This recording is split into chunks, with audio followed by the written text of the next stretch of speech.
I'm Kevin McCormley of Kiplinger's, and I'm here with Janet Bodner, Deputy Editor of Kiplinger's Personal Finance Magazine. Let's talk about credit reports. We know federal law now gives people the right to get a free look at their credit report. How's that work, and should you do it? I think you should do it, and it's fairly easy. You can go online, but you got to go to the right website. It's www.annualcreditreport.com. There are a lot of copycat sites, so you want to go to the right one. Okay, well, what would happen if you went to the wrong one?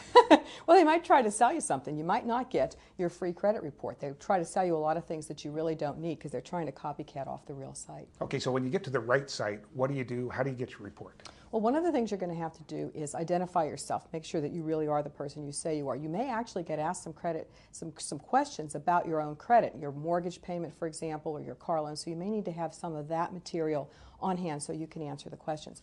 The next thing you'll have to do is you'll have to say which of the 3 credit bureaus you want a report from. There are 3 of them. There's Experian, there's TransUnion, and there's Equifax, and you can choose either one. Well, how do you decide which one's the best?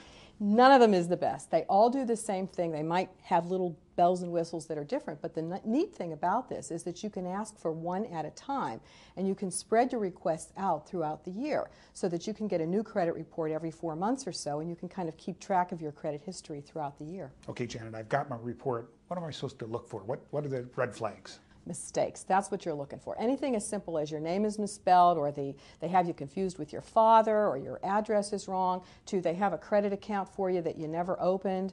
Those could be fairly minor things, but the most major things would be if there are a lot of things that are open that you did not open, a lot of credit accounts, which could indicate that someone has stolen your identity. That's the kind of serious thing that you're looking for. Okay, so I find a mistake. Is it easy to fix, hard to fix? What do I do? You can get in touch with the credit bureau right online to have a mistake fixed, or you can call them on the phone if you'd rather talk to a real person and make sure it gets done. You may have to stay on their case to make sure it gets done, but you do have a right under the law to have the mistake corrected. Okay, final question. What about a credit score? Is that the same as a credit report? Different? What does it mean? What the credit score is, Kevin, it's a number that kind of embodies all of this information that is in these credit reports, and that's the score that lenders use to decide are they going to give you a loan and what kind of interest rate are you going to get. Now, when you go to this free credit report site, you won't be able to get your credit score for free, but if you pay an extra fee, it's usually between $5 and $7, you can get a copy of your credit score as well. Does Kiplinger think it's worth it to get that score? I think it is worth it. It's probably the least expensive way you can get it. You can find out what the score is, and you can find out some tips on how to improve it if that's necessary. Great, Janet. Thank you very much.